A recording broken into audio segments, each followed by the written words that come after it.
Today we are actually now finally going to tackle head-on the 1935 Labor Day hurricane in progress, September 2nd, 1935. Hi, I'm Chris May, writer, producer, and host of This Day in Weather History, now in its second year from the Weather Network in Canada. The Florida Keys were already in the process of rebuilding in the aftermath of the Great Depression when this hurricane set them back a long way again. This day in weather history. The Great Labor Day Hurricane of 1935 was the most intense Atlantic hurricane to make landfall on record in terms of pressure, and tied with Hurricane Dorian, whom we talked about yesterday, for the strongest landfalling Atlantic hurricane by maximum sustained winds. Those were, a reminder, 185 miles per hour or 295 kilometer per hour winds.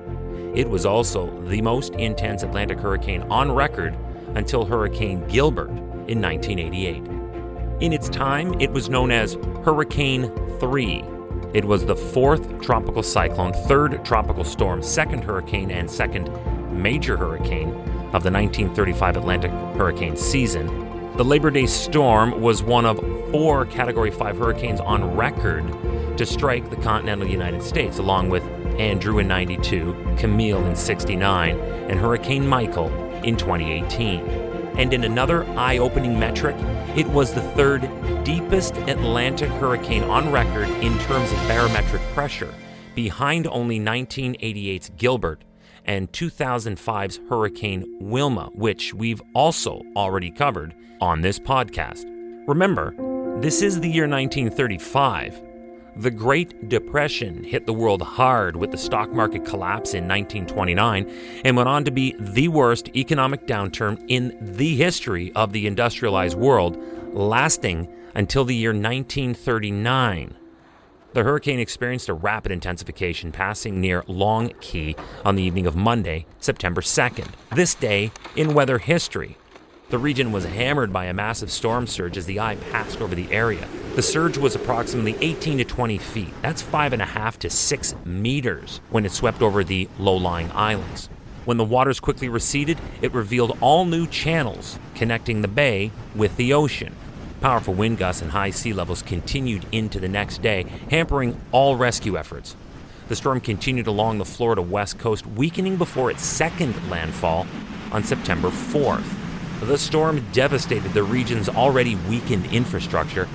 Miles of buildings up and down the archipelago were totally leveled, including the entire town of Isla Mirada. Of the more than 408 people who perished in the storm, there were brave World War I vets who had been hired to build bridges and roads in the effort to revive the area from its economic troubles. The fallout from the storm was considerable. Welcome to year 2 of this podcast. Right now, you're listening to the full version of today's story on your favorite podcast provider. But there's also the daily podcast video short. They're shot right here in my podcast recording studio, so you get that perspective. But oftentimes, they will include visuals from that day's event, from when it happened, in weather history. So after listening to the full story, go check out the podcast video short on television or online anytime at theweathernetwork.com/weather history.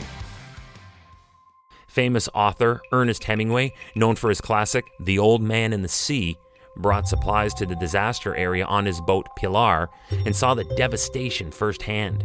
He was furious and immediately railed against the federal government, blaming the loss of the veterans' lives on the Roosevelt administration.